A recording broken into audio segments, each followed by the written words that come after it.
The first time I drove Tessa Whitaker home, I had one hand on her steering wheel, her left shoe in my cup holder, and her fingers wrapped around my forearm like she was trying very hard not to admit she needed me. I thought that would be the memorable part. I was wrong. The memorable part happened 26 minutes later when her father opened the front door, looked me up and down like I was a long-awaited package, and shook my hand with both of his. "So, you're him," he said. Finally. Behind me, Tessa whispered, "Oh my God, Dad." And that was the exact moment I realized my quiet little office crush had apparently been less quiet than I thought. My name is Owen Bell. I was 30 years old, and at the time I worked as a project coordinator for a small architecture firm in Portland, Maine. Nothing glamorous. Mostly budgets, permits, client emails, and convincing creative people that deadlines were not a government conspiracy. Tessa was one of our interior designers. She had this way of walking into a conference room with a roll of fabric samples under one arm and making the rest of us look like we'd dressed in the dark during a power outage. She was 28, sharp, funny, and so good at reading a room that I sometimes wondered if she could hear thoughts, which was inconvenient because a lot of mine were about her. I had rules about that. After a broken engagement 2 years earlier, one that ended with my ex telling me I was safe but not exciting, I became the kind of man who paid his rent on time, bought sensible shoes, and kept his heart in a locked drawer like an expensive bottle of whiskey I didn't trust myself to open. Tessa made that difficult. She'd lean over my desk to point at a floor plan and smell faintly like vanilla and black coffee. She'd steal the last cinnamon muffin from the break room, then leave half of it on my keyboard with a sticky note that said, "Don't say I never gave you anything." She remembered things people mentioned once. My mom's knee surgery, my old dog's name, the fact that I hated olives but liked olive oil, which she claimed was emotionally inconsistent. Still, we were coworkers, friendly, safe. At least that was the story I told myself until the Tuesday evening she twisted her ankle. It happened after a client presentation at the old Hartwell Hotel, a waterfront building our firm had been hired to renovate. The place had marble stairs, brass railings, and the kind of dramatic lobby that made you want to speak in a lower voice. The meeting had gone well. Tessa had saved it, actually. Our client, a man with a watch worth more than my car, had hated the original lounge concept. Tessa calmly opened her portfolio, spread out 3 alternate palettes, and said, "You don't want luxury, you want memory. There's a difference." The room went quiet. Then she walked him through a design that somehow made faded brick, navy velvet, and old ship lanterns sound like a love letter to Maine. I watched her do it and felt that familiar tug in my chest. Not pity, not protectiveness. Something warmer and more dangerous. Admiration. When we left, rain had turned the hotel steps slick. Tessa was still talking, half to me and half to herself, replaying the meeting. "I shouldn't have said the thing about memory," she said. "You absolutely should have." It sounded pretentious. It sounded expensive. Clients love expensive. She glanced over, smiling despite herself. "That's your professional opinion? My professional opinion is you could sell wallpaper to a lighthouse." She laughed, and because I was looking at her instead of the stairs, I saw the exact second her heel slipped. Her hand shot out. I caught her elbow, she caught my coat. For half a second, we were too close. Her shoulder against my chest, rain dotting her lashes, her breath quick and startled. "You okay?" I asked. She looked down, tried to put weight on her right foot, and immediately grabbed my sleeve harder. "Define okay. That bad? It's either a twisted ankle or my foot is being dramatic for attention." I crouched before she could argue, careful not to make a production of it. "Can you move your toes?" "Owen." "What? You are very serious right now? You're injured." "I'm embarrassed." "You can be both. Multitasking is one of your strengths." She gave me a look, but her mouth twitched. I helped her to a bench under the hotel awning. Rain blurred the harbor lights beyond the street. Cars hissed by on wet pavement. She sat with her injured foot extended, trying to look annoyed instead of in pain. "I can call a rideshare," she said. "You can, or I can drive you." Her eyes lifted to mine. "You don't have to." "I know." That landed differently than I meant it to. A little silence opened between us. She tucked a strand of damp auburn hair behind her ear. I'm not great at being helped. I've noticed. I'm excellent at giving help. I've noticed that too. Her smile softened, and for a second the whole city seemed to quiet down around us. Then she ruined it because Tessa Whitaker had a gift for self-defense through sarcasm. If you drive me home, you have to promise not to judge my car. I'm driving your car? My house is out past yours. If you drive me in your car, I'll have to get mine tomorrow. You want me to drive your car. I want you to experience character development. Her car was a 12-year-old Subaru with a cracked phone mount, 3 reusable grocery bags in the back, and an emergency umbrella that looked like it had survived combat. The driver's seat was set so close to the wheel I nearly folded myself in half getting in. Tessa watched me adjust it and laughed. You're very tall in my tiny kingdom. I feel like I've broken into a dollhouse. Respect the kingdom, Belle. I looked over at her.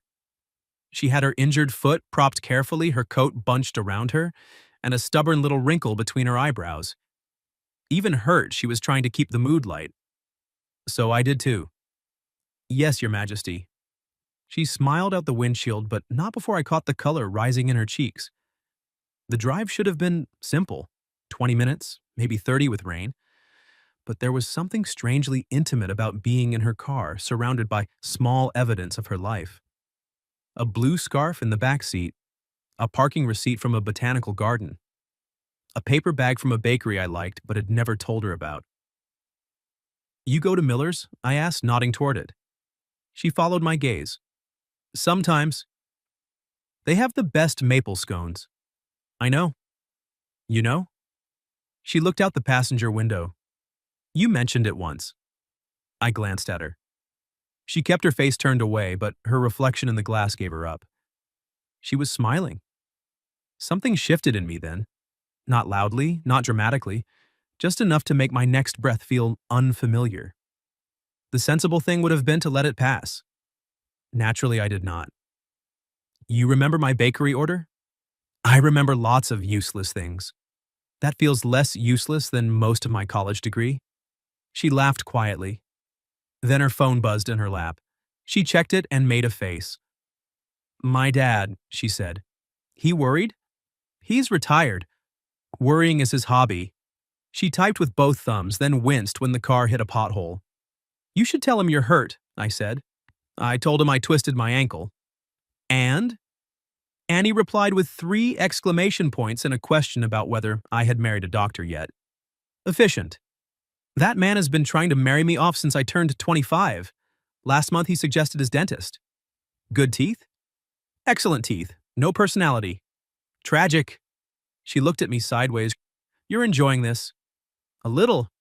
Don't. If he's home when we get there, he'll interrogate you. I've handled zoning boards. I can handle one retired dad. Tessa made a sound that was not quite a laugh. What? I asked. Nothing. Tessa. She shifted in the seat, suddenly more interested in the rain on the windshield. He knows who you are. I kept my eyes on the road, but my hands tightened slightly on the wheel. Because we work together? Sure. That was not convincing. He asked about my job. I mentioned people. People? Yes. Do all people get named individually? She turned toward me, her expression caught between amusement and panic. You are awfully curious for a man who claims to be emotionally low maintenance. I have never claimed that. No, you just perform it. That hit closer than I expected. I looked at her then, just for a second. She seemed to realize she'd said something true because her voice softened. Sorry. Don't be. The rest of the drive felt different, not awkward, just charged like a room after lightning. By the time I pulled into the driveway of a modest blue Cape Cod with warm lights in the windows, my pulse was doing something unreasonable. Tessa sat up straighter. Okay, before we go in, 2 things. We're going in? I can't hop up the porch steps alone, and if my dad sees you abandon me in the driveway, he'll assume you were raised by wolves. Fair. Second, he is enthusiastic. About dentists? About me not being alone forever. I turned off the engine and looked at her. Rain tapped gently against the roof. Her face was soft in the dashboard light. her eyes more vulnerable than I'd ever seen them at work. "You're not alone forever," I said. The words came out quieter than I intended. She looked at me for a long moment. "No," she said. "I guess not tonight." I got out before I could say something that would make Monday's staff meeting impossible. I came around, opened her door, and offered both hands. She took them. Her fingers were cold from the rain, but her grip was steady. When she stood, she swayed into me. I held her by the waist for half a second, just long enough to feel the shape of her breath, just long enough for both of us to notice that neither of us moved away quickly. "You okay?" I asked again, uselessly. Her eyes flicked to my mouth, then back up. "I'm getting there," she said. That sentence stayed with me all the way to the porch. I had one arm around her back, hers looped over my shoulders. We moved slowly, step by careful step. By the time we reached the door, she was laughing under her breath. "What?" I asked. "You smell like cedar. My soap has aspirations. I like it." I nearly missed the top step. Before I could recover like a dignified adult man, the front door swung open. A tall, older man with silver hair and wireframe glasses stood there in a flannel shirt, holding a dish towel. His eyes went first to Tessa's ankle, then to my arm around her, then to my face. His expression changed. Not surprise, recognition. He stepped forward and took my free hand. "So you're him," he said warmly. "Finally." Tessa froze against me.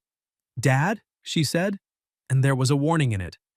But her father only smiled wider. "I'm Daniel Whitaker," he said. "Come in, Owen. Dinner's still warm." Tessa closed her eyes like a woman praying for immediate evacuation. "Dinner?" I repeated. Daniel glanced at his daughter, then back at me. "Well," he said, lowering his voice as if he were sharing a family secret, "when my daughter texts me that Owen is bringing her home, I know better than to set only 2 plates." Tessa's hand tightened on my shoulder, and just as I helped her across the threshold, Daniel looked at her and said, "Honey, should I not mention the note you wrote about him? Or are we finally done pretending?" Tessa made a sound I had never heard from her before. At work, I'd seen her charm impossible clients, correct contractors twice her size, and once talk our office printer through a paper jam like it was a skittish horse. She was never rattled. Now she was standing in her father's entryway on one foot, clinging to my shoulder, bright red from her throat to her hairline. "Dad," she said, "there is no note." Daniel Whitaker blinked innocently. "Oh, my mistake. Maybe I imagined the folded piece of stationery on your kitchen counter that said, 'Owen Bell is unfairly.'" "Dad." "Kind," he finished, much too pleased with himself. I looked down at Tessa. She refused to look at me. Unfairly kind. I had been called responsible, dependable. Once, by a woman breaking my heart. Basically, a human seatbelt. But unfairly kind was new. It also did something dangerous to me. Daniel stepped back to let us in. "Let's get ice on that ankle before my daughter combusts." "I am already combusting," Tessa muttered. Her father's house smelled like garlic, lemon, and warm bread. It was cozy in a way my apartment wasn't, full of framed family photos, old books, and a gray cat who looked at me like I'd arrived late to an appointment. "This is Admiral," Tessa said as I helped her toward the living room. The cat narrowed his eyes. "Does he outrank me?" I asked. "Everyone outranks you in this house, right now." "That seems fair." She laughed despite herself, and the sound loosened the knot in my chest. I got her settled on the couch with her foot propped on 2 pillows. Daniel appeared with an ice pack, a towel, and the focused expression of a man who had been waiting years for a chance to supervise romance under the pretense of first aid. "I can do it," Tessa said, reaching for the ice. I took it from him first. "May I?" Her hand paused. That tiny question changed the air between us. I hadn't meant it to, but it did. Her eyes softened. "Yes," she said. "You may." I wrapped the ice pack in the towel and eased it around her ankle. Her skin was warm beneath my fingers. She inhaled quickly but didn't pull away. "Too tight?" I asked. "No." Too cold? It's ice, Owen. I'm being thorough. You're being sweet. The words slipped out before she could catch them. Daniel coughed into his fist in the doorway. I'll check the chicken. Dad, please go check the chicken in another state. He disappeared laughing. For a moment, it was just us in the living room with the rain ticking softly against the windows. I sat on the edge of the coffee table, still holding the wrapped ice pack in place. Tessa watched my hands. I'm sorry about him, she said. I like him. You would. He's weaponized friendliness. He made dinner. He made a trap. I've been in worse traps. Her mouth curved. Have you? Once got stuck in an elevator with a structural engineer and a man-eating tuna salad. That's not a trap. That's a war crime. I smiled. She smiled back. Then, quieter, she said, I really am sorry about the note. You don't have to be. I didn't mean for you to know I'd written anything. What else did it say? Her eyes shot to mine. Absolutely not. So, there was more. No, Tessa. It was a private thought. About me? Yes, she said, and the honesty of it landed between us like a match. I should have backed off. Work, boundaries, Monday meetings, all the sensible reasons lined up in my head like nervous accountants. Instead, I set the ice pack gently in her hand so she could hold it. Then I said, I've had private thoughts about you too. She went still. From the kitchen came the clink of a pan. The cat jumped onto the armchair and pretended not to listen. Tessa's voice was careful. What kind of thoughts? The kind I told myself not to have. Her fingers tightened around the towel.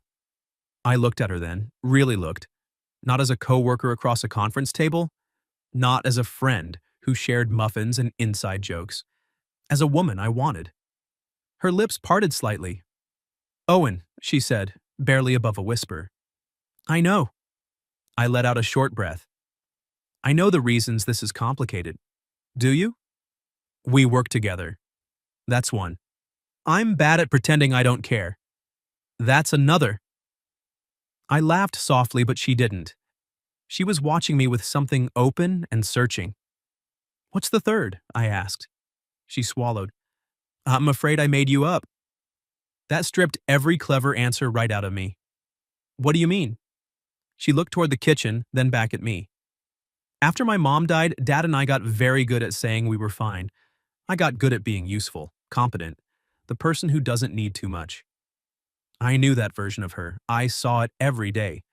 I'd admired it without realizing how heavy it might be. And then you showed up, she said, holding doors, remembering deadlines, bringing me coffee when I hadn't asked, acting like being steady was just normal. I kept thinking no one is actually like that. I must be inventing half of him. My throat tightened. Tessa. She looked embarrassed now, but she didn't retreat. So, yes, I wrote a note. Because sometimes I need to put thoughts somewhere before they eat me alive. It wasn't meant to become a family announcement. I reached for her hand slowly, giving her time to pull away. She didn't. Her fingers slid into mine. I had touched her twice that night because she was hurt. This was different. This was choice. I'm not half-invented, I said. I'm just quieter than is probably healthy. A small laugh escaped her, watery at the edges. I like quiet, she said. I like being the person you call. I didn't call you. You volunteered.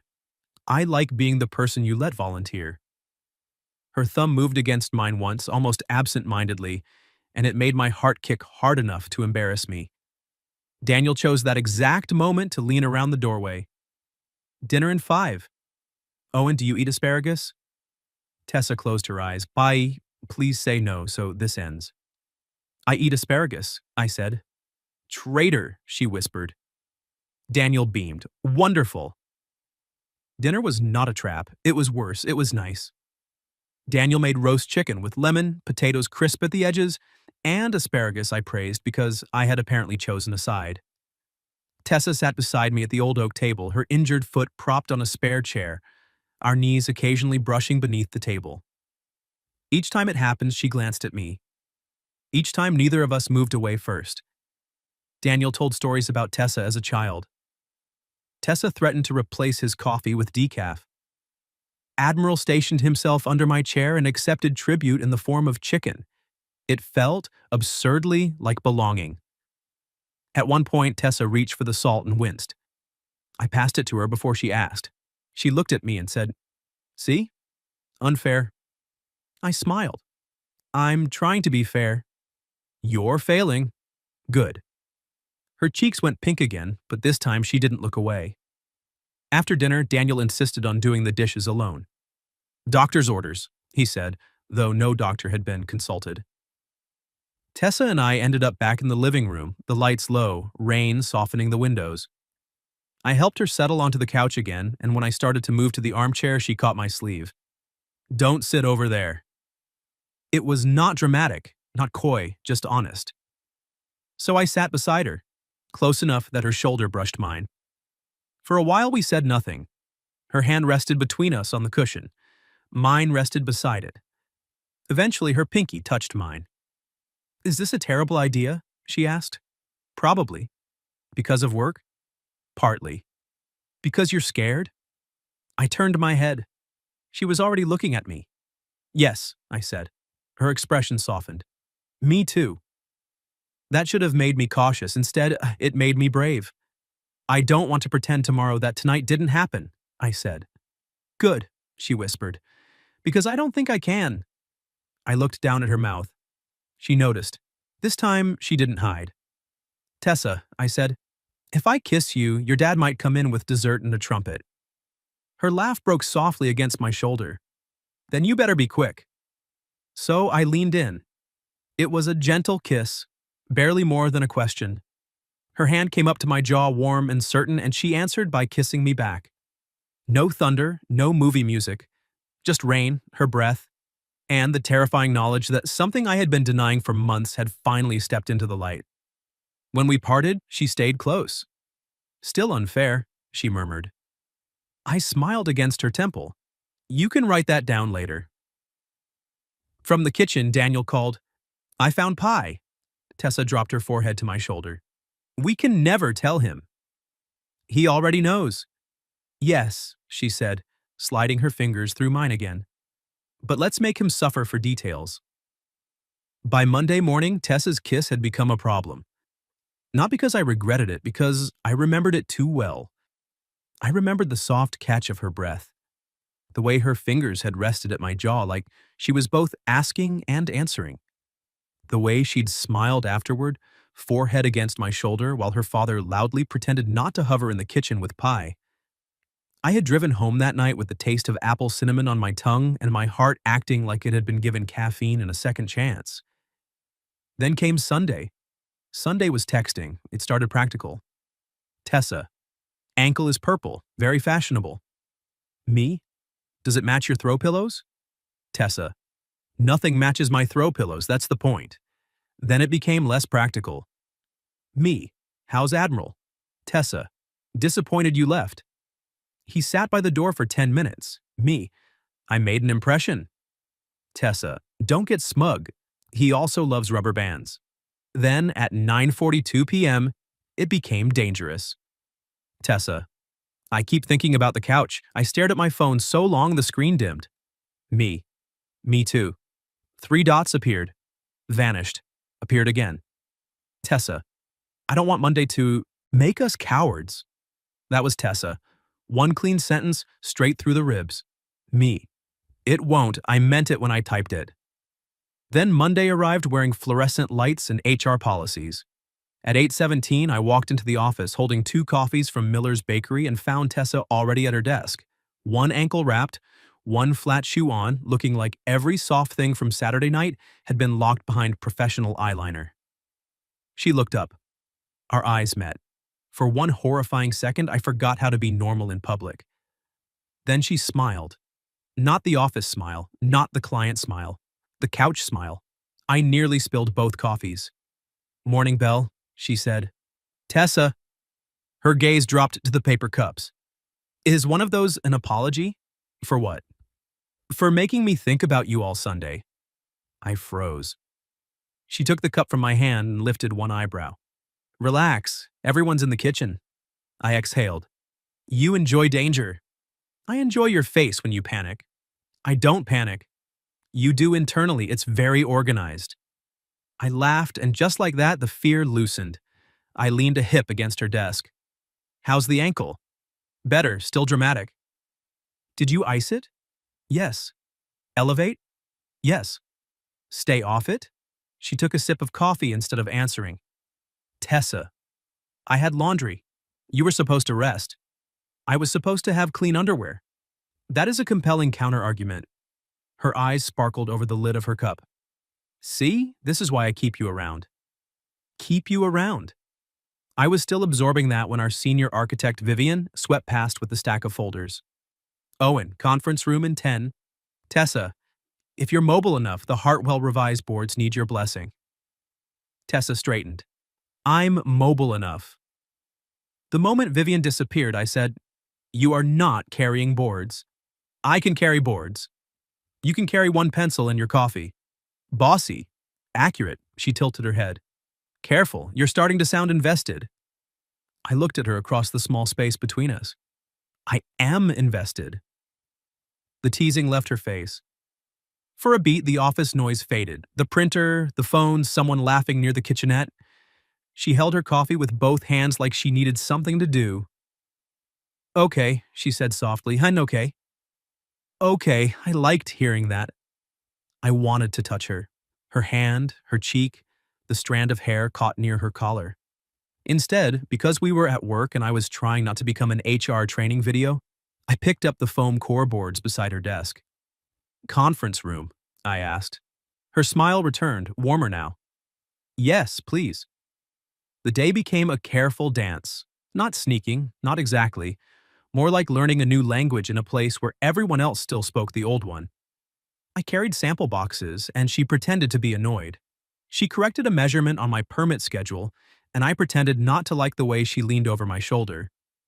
We spent 20 minutes in the materials library arguing about brass finishes while standing close enough that her sleeve brushed my arm every time she moved.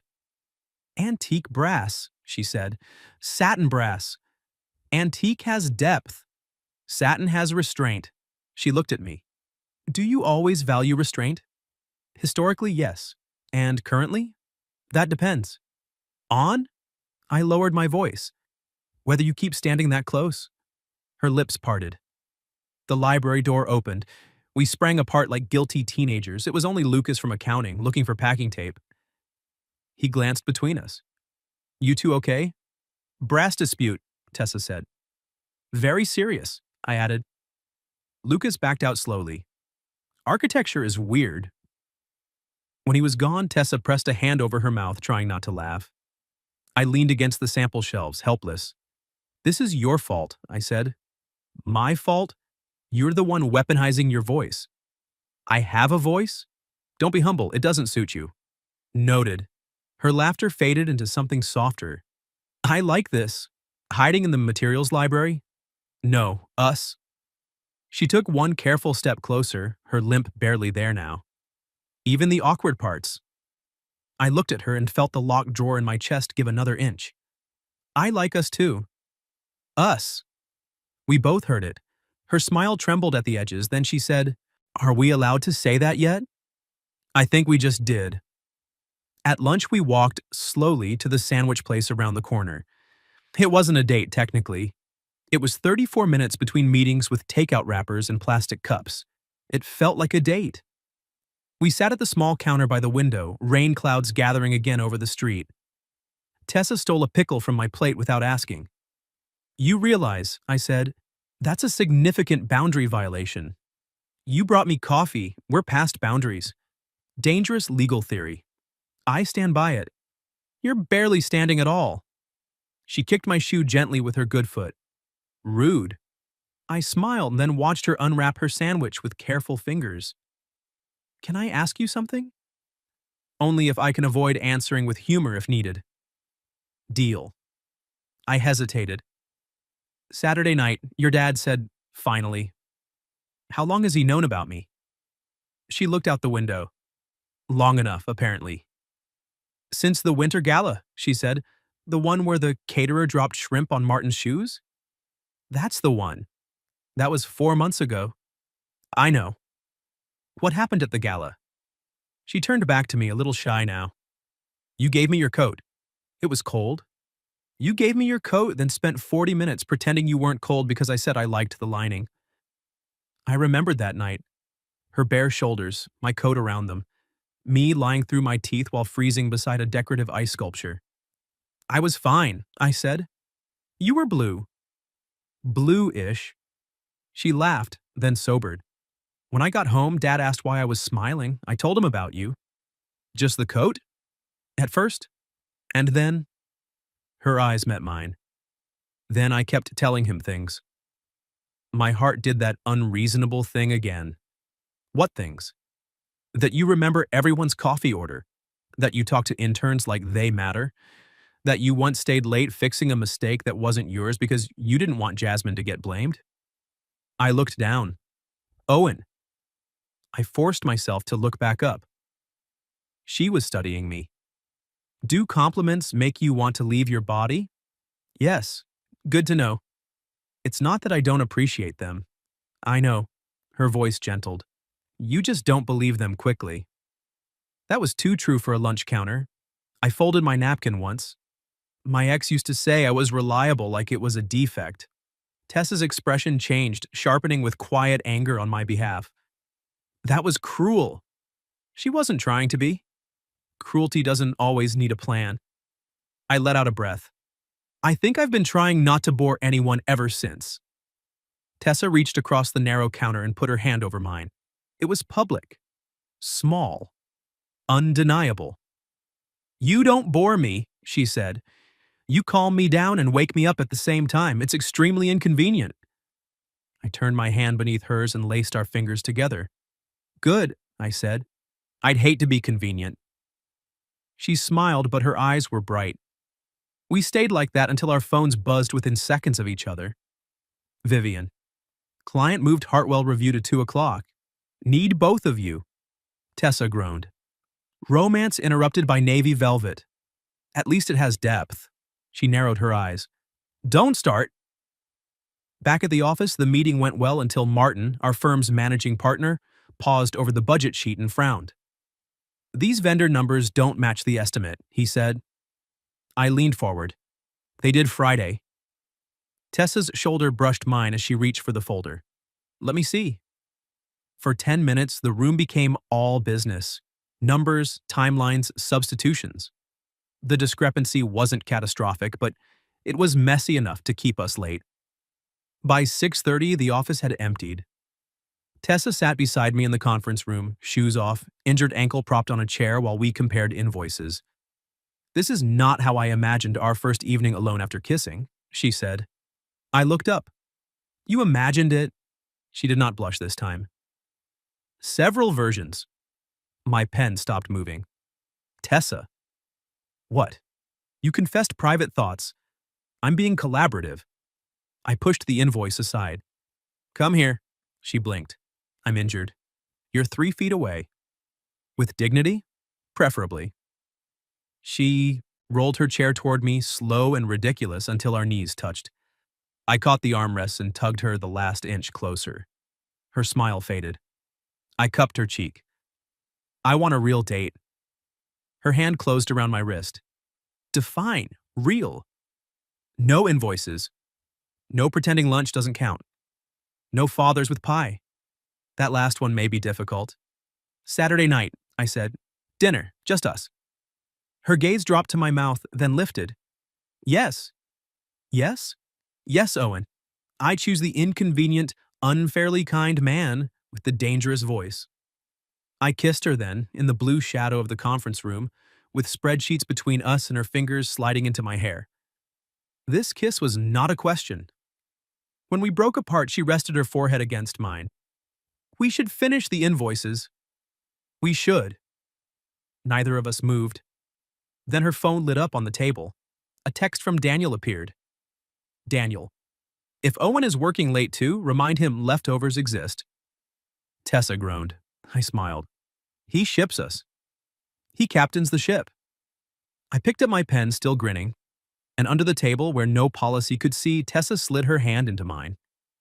By Saturday afternoon, I had changed shirts 3 times and learned something unsettling about myself. I was 30 years old, employed, reasonably functional, and completely undone by the phrase real date. The first shirt looked too office. The second looked like I was trying to convince someone I owned a boat. The third was dark green, which my sister claimed made me look less emotionally refrigerated. So I went with that. At 6:15, I parked outside Tessa's blue Cape Cod holding a small bouquet of tulips and feeling like I had somehow skipped backward to 17. Daniel opened the door before I knocked. He looked at the tulips, then at me, then over his shoulder. "Tessa," he called. "He brought flowers. You owe me $5. From somewhere inside, Tessa yelled, "I said he might bring flowers. You said he'd be too practical." I said he'd bring something practical and romantic, like a tire gauge with a ribbon. Daniel nodded at me solemnly. I would have respected that. I considered jumper cables, I said. His grin widened. "Come in, son." Son. The word hit me square in the chest. I stepped inside and then Tessa appeared at the top of the short hallway and every clever thing in my head fell over. She wore a deep blue dress with tiny buttons down the front, soft sleeves, and ankle boots that looked supportive enough to satisfy me and pretty enough to satisfy her. Her hair was down. Her mouth curved when she saw the flowers. "Hi," she said. It was ridiculous that one word could make me forget my own name. "Hi." Daniel looked between us and sighed happily. "I'll get a vase." "Dad," Tessa said, warning. "What?" Flowers need water. Romance needs witnesses." "It absolutely does not." He vanished toward the kitchen. I held out the tulips. "These are not practical." "No," she said, taking them. "They're very unfair." "You keep using that word. You keep earning it." Her fingers brushed mine around the stems. Instead of letting go right away, she hooked one finger around mine and tugged me a step closer. "Also," she said softly, "green was the right choice." I looked down at my shirt, then back at her. My sister will be unbearable. Tell her she has excellent taste. I won't survive that. Tessa smiled, and then, before Daniel could return with commentary, she lifted onto her toes and kissed me. Not long, not dramatic. Just enough to say, "I'm happy you're here." Just enough to make me want to stay. Dinner was at a small place near the harbor where the tables were close, the candles were real, and the menu used words like reduction without apology. Tessa claimed the seat facing the windows. "So I can watch the water," she said. "You mean so you can watch me try to pronounce the specials?" "That too." Her ankle was better, though she still moved carefully. I tried very hard not to fuss. I failed exactly twice. The second time, when I asked if she wanted the chair with more legroom, she leaned across the table. "Owen." "Yes?" "I like that you care, I do. But if you treat me like antique glass all night, I'm going to stab you with a tiny fork." I sat back. Clear feedback. "I'm not fragile." "I know. Do you?" I looked at her in the candlelight. The question beneath the question was not about her ankle. "I know you're strong," I said. "I'm trying to learn that caring for you doesn't mean hovering." Her face softened. "Good answer. I prepared several." "Of course you did." The waiter came. We ordered scallops, steak, roasted carrots, and one dessert to split later because Tessa said sharing dessert was either romantic or a test of character. Over dinner, we talked about everything except work for almost an hour. Her mother, Elise, had been a librarian who labeled leftovers and cried at documentaries about birds. My father had taught high school history and still sent me articles about Roman roads. Tessa had once wanted to design theater sets. I admitted I played piano badly, but earnestly. "Badly how?" she asked. "Confidently wrong. That's my favorite genre." I told her about my broken engagement because it felt dishonest not to. I kept it brief, but Tessa listened like she had all the time in the world. "When she left," I said, turning my water glass in my hands, "I think I decided wanting too much made me easy to disappoint. So I became very reasonable." Tessa rested her chin on her hand. "Reasonable looks lonely on you." I swallowed. She reached across the table, palm up. I took her hand. There, in a crowded restaurant with silverware chiming and strangers laughing around us, she threaded her fingers through mine like it was the most natural thing in the world. I don't need you to be exciting instead of steady, she said. I want the steady man. I also want the man who kissed me in a conference room like he forgot there were invoices on the table. Heat climbed my neck. I did forget. I know. Her thumb stroked mine. It was excellent. I laughed, low and helpless. After dinner, we walked slowly along the harbor. The air smelled like salt and rain coming later. Tessa's hand found mine before we reached the first street lamp. I didn't ask if she was cold. I put my arm around her shoulders and she leaned into me like she'd been planning to. Better, she murmured. Not hovering? This is acceptable hovering. We stopped near the railing. Boats rocked black against the dark water. Her cheek rested briefly against my shoulder. I was nervous tonight, she admitted. You? The woman who told a millionaire he didn't understand memory? Clients are easy. You matter. There it was again. Her gift for taking the floor out from under me. I turned toward her. You matter too. I know. Then she smiled faintly. I'm practicing believing that. I brushed my knuckles along her cheek. How's it going? Better tonight.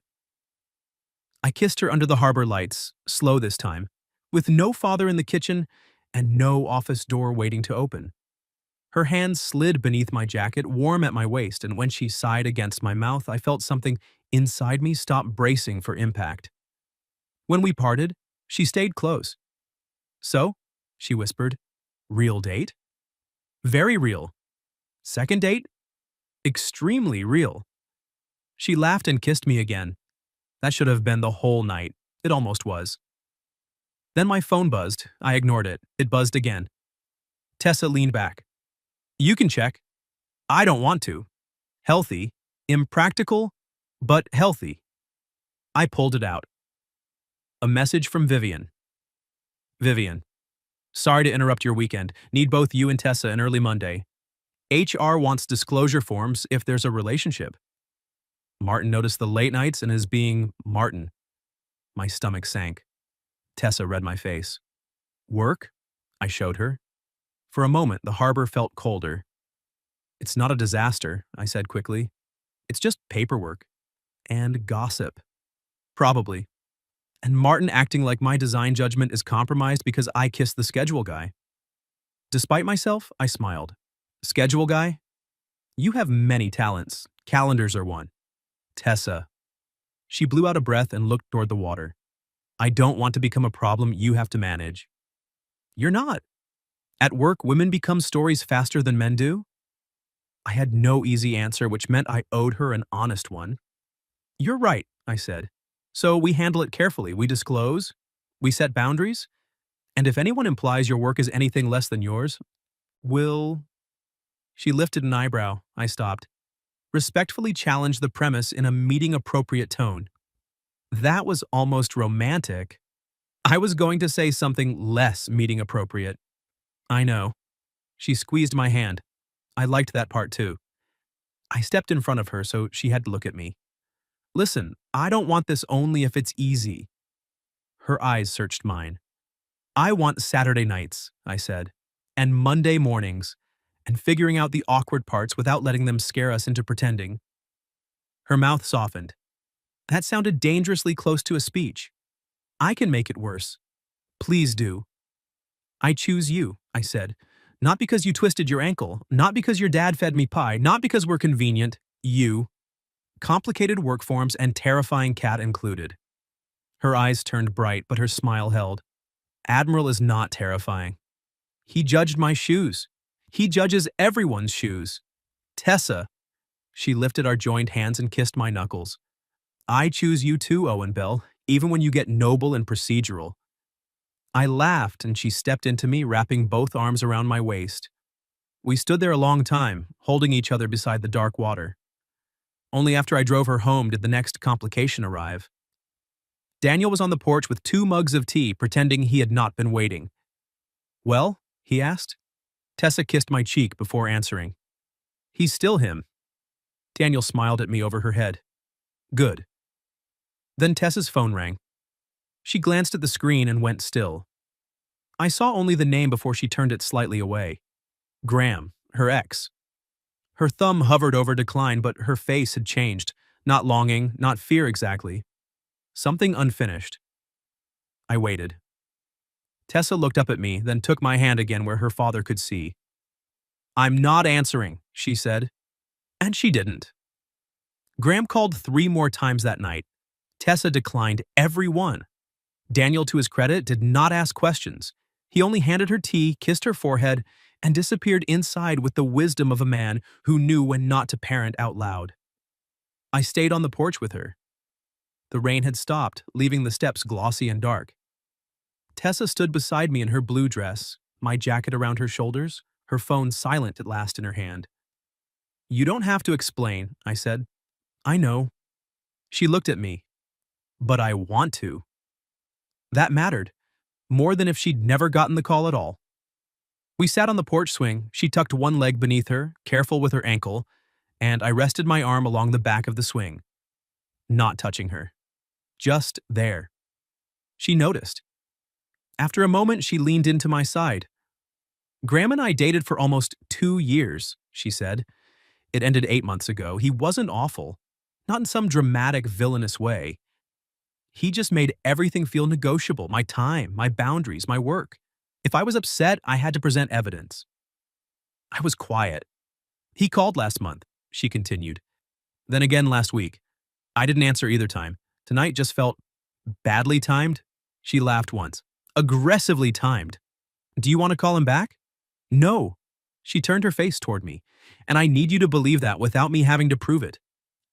There was the bruise he'd left. Not heartbreak exactly. The exhaustion of being cross-examined. So I did the only thing worth doing. I believe you. Her shoulders lowered as if she'd been carrying a bag she finally set down. That easy, she whispered. That easy? She stared at me for a long second, then put her hand over my heart. You make me feel like I don't have to argue my way into being trusted. I covered her hand with mine. You don't.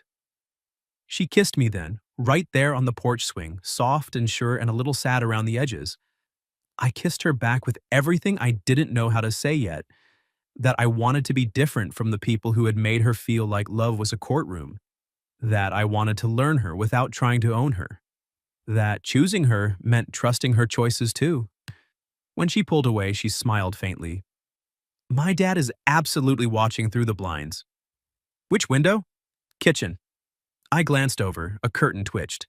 Subtle, I said. He thinks he is. On Monday morning, we walked into the office together, not hand in hand. We weren't reckless, but not apart either. HR gave us disclosure forms in a beige folder that looked designed to drain romance from the human soul. We filled them out honestly. We confirmed I didn't supervise Tessa, she didn't report to me, and neither of us would participate in reviews affecting the other's compensation. Martin stood in the doorway afterward wearing his managing partner face. I trust this won't affect the Hartwell project, he said. Tessa smiled with all her teeth. My ability to select velvet remains intact. I coughed into my coffee. Martin looked at me. Owen. The schedule is also unaffected by velvet, I said. Vivian, passing behind him, muttered, Shame. It might improve morale. That could have been the end of it. But gossip is a weather system in any office. It moved through the kitchen by noon. By 3, Lucas from accounting asked if this meant he should stop interrupting brass disputes. Yes, Tessa said. No, I said at the same time. She looked at me. You want him interrupting? I want plausible deniability. You kissed me in a conference room. I said plausible, not strong. For 2 weeks it was awkward. Then it wasn't. We learned. At work we were careful, professional, occasionally terrible at not smiling. Outside work we became something neither of us had expected to find in our late 20s and early 30s. Easy but not shallow. Steady but not dull. Graham called once more. This time Tessa answered while I was in her kitchen helping Daniel argue with a stubborn jar of pickles. She stepped into the hall. Her voice stayed calm. No, I'm not available to talk through the past again, she said. I hope you're well. Please don't call me anymore. A pause, then firmer, because I said no. When she came back, her face was pale but clear. I didn't ask for details. I opened my arms. She walked straight into them. Daniel, holding the defeated pickle jar, sniffed loudly and said, I'm emotionally unavailable for the next 10 seconds. Tessa laughed against my chest. By the following spring, the Hartwell Hotel opened. The lounge looked exactly like Tessa had promised. Navy velvet, old brick, ship lanterns glowing warm against the walls. Luxury, yes, but memory too. At the opening party, I watched her stand beneath the amber light while the client praised her work to anyone who would listen. She found me across the room and raised one eyebrow, as if to say, well. I lifted my glass. Unfair, I mouthed. She grinned. Later, when the speeches were over and the crowd had thinned, we slipped out to the hotel steps where she had twisted her ankle months earlier. The marble was dry this time. Tessa looked down at the spot and shook her head. Hard to believe this stair tried to ruin my life. Interesting interpretation. It injured me. It introduced you to my driving. It exposed me to my father's matchmaking. It got you dinner. It got me you, she said. The harbor wind moved through her hair. For a second, I could see every version of us at once. Her hand gripping my forearm in the rain, Daniel opening the door, the porch swing, the HR forms, the quiet mornings with coffee, the loud dinners with her father, Admiral eventually deciding my shoes were acceptable. I took her hand. You got me before the stair, I said. I was just slow. Very slow. I'm steady? You are. She stepped closer. And exciting. That word, once used against me by someone else, landed differently in her mouth, like a blessing instead of a verdict. I kissed her on the hotel steps in the exact place where everything had started moving. 6 months later, I moved into the Blue Cape Cod temporarily while my apartment lease ended, and somehow never moved back out. Daniel claimed he needed help with gutters. Admiral claimed my side of the bed. Tessa claimed the rest of me.